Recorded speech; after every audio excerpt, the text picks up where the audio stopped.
Friend, এই দেখো আমি রান্না করছি। আমার রান্না প্রায় হয়ে এসছে। এখানে কুমড়ি ভাজছি, এখানে ডিমের তরকারি, ডাল আর শাক হয়েছে, চিংড়ি মাছের টক। এখনো একটা তরকারি বাকি আছে, কলাই বড়ার তরকারি। এখন আমি রান্না করছি, এখনো হয়নি আমার।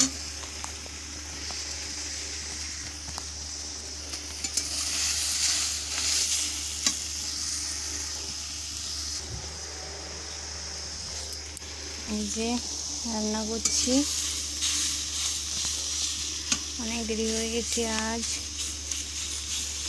উনুনে রান্না তো, কাঠের উনুনে রান্না।